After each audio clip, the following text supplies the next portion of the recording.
Do you think robots have personalities? I do. Well, my robots have personalities, definitely.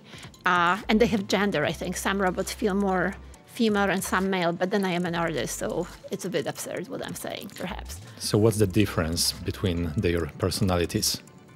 Sure. So I think it comes a bit from the way they're built. So I spoke about this earlier, that even with Spot, one of my robots has a load, which is an arm, which makes the robot much more heavy. And that robot just moves differently, is much more slower, deliberate. And the robot, and that's Basia, that's the painter.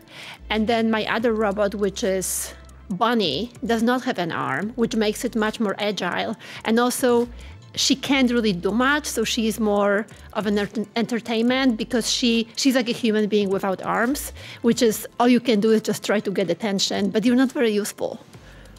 Okay. Can you describe your relationship with them? I mean, how do you treat robots, your robots, as co-creators of your work? Can you describe the creative process in which you use them? Sure. So I think of them as my students in a sense. And of course, I understand technology. I don't think they have agency or self-awareness yet, but then we don't know, right? Because so as humanity, when you think about it, we were very certain about, for example, people different races, especially in the United States, and we treated them differently because, let's say, they were people of color, so we assumed they don't deserve certain things. So if I think about really forward thinking, perhaps there is sparks of self-awareness or agency in the robots, so I try to be respectful towards them. And my relationship, well, it's maybe, I don't have kids, so in a sense, I do feel like all I have, I'm kind of transferring to the robots. I have very close relationship with them. And I want to, I like to introduce them to the world and to humanity in a positive light. And I feel like I am a big like a defender and I speak for them. People are scared of them often when I take them to the street.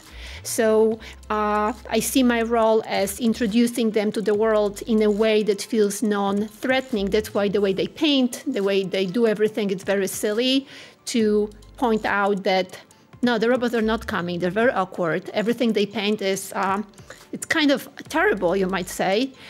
So as opposed to using the robot to work super fast to indicate that they are coming to take your job or that they're dangerous in a way. So I treat them a little bit silly in that sense.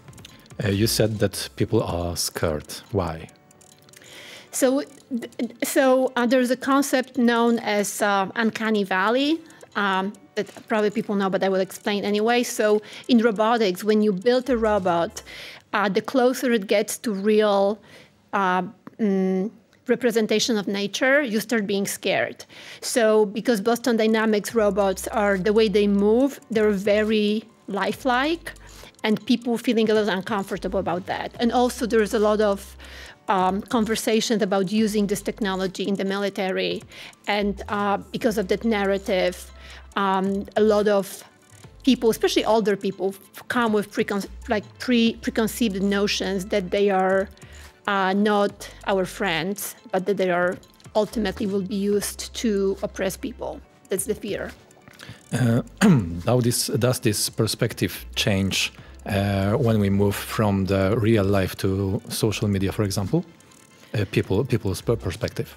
Yeah, it's actually even worse. So you know, when I meet people in person, it's there is curiosity and there is some fear perhaps, and people who don't like us generally, they will avoid us. But we won't get attacked in person in a sense that nobody will say anything negative. But as soon as we have a video, so if I go on the street in New York, someone ultimately will take a video and that video ends up being online. And then the comments just really very terrible, including like throw the robot into the river, kick it. People will point out this is where the button is, this is how you disable it. This is like military, who are your financiers? I don't have any financiers, but so people feel entitled to be much more mean online than in real life. And as I also always point out, that is the problem with the metaverse, because ultimately we behave terribly online, and artificial intelligence is learning from our behavior online. Okay, so this is how you treat your robots, but how do they treat you? Is it mutual relation?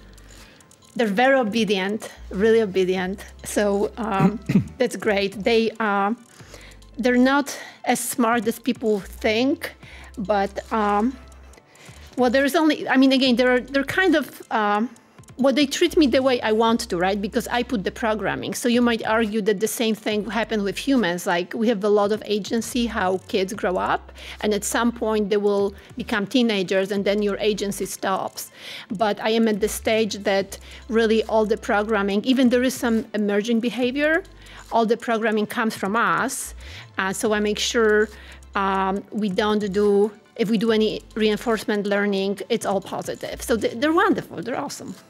So how does the process of learning look like? Because the robots were not designed to be artists. One of them has got an arm, you said that, but you are the teacher, right? So robots, as artificial intelligence, treat you as a mentor? That's what I want to think. I like to think. You have to ask the robot what they think about me. But basically, like I said, I think of this stage with my relationship with robots as a nursery of sorts. So, like, imagine like you have kids at school and you tell them exactly what to do, and if they do something, you know, that really is not following your instructions, you try to correct them. So that's the stage right now. I use very little generative AI, although we do. So how does it look in a very practical terms? There are 16 symbols within the robots operate, but the order, how they paint the symbols, and also what is the content, that's all generated. So it's a bit of a hybrid of robotics, which is not pure AI, a little bit of AI and machine learning, and a lot of just really almost like old-fashioned schooling that is an agenda, and they just have to follow it. Would you agree with a statement that AI needs a body? It's a controversial statement. I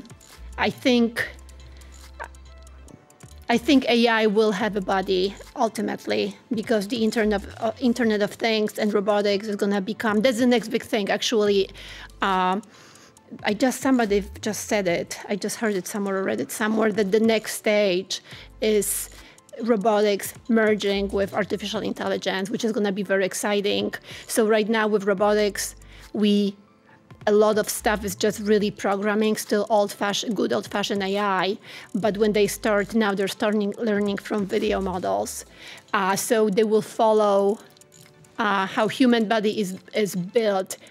I'm gonna answer this question in a different way. So robots are built to look like humans, not to imitate humans, but because the world is built for humans. So there is a big discussion, actually, in robotics community. It's very divided. There is Rodney Brooks, the founder of iRobot. And I had this conversation with Rodney, and Rodney always claims it's the stupidest thing to give robots legs. Why do they need legs? They just can move around on wheels. But there is another big community that would say robots need to have bodies like humans, because the world is built for humans. So otherwise you end up like with Amazon-type warehouses that humans really can't get in anymore, because it's all built from robots. So I think the ultimate AI will have a body, and it will make it more, it will be more in alignment with humanity. Without the body, AI is just too powerful. It needs a body. I get the point. So for the end, can you share any thoughts about ongoing Congress, any inspirations, any lectures that inspired you? Oh yeah, no, I'm very, I feel like I almost don't belong here because everyone is so very technical and I just pretend like I'm an expert. No, fantastic. We just heard, oh my God, I'm blanking the name, professor from Harvard, just really the right amount of technical knowledge, but I learned so much from it because it's just a little bit more than I know already. So it was great, really presentation, and to reach, education right now is so important, and people need to talk about AI. So yeah, just exciting to be a fantastic group of speakers, really. Thank you, Agnieszka. It was a pleasure. Thank you. Thank you. Thank you.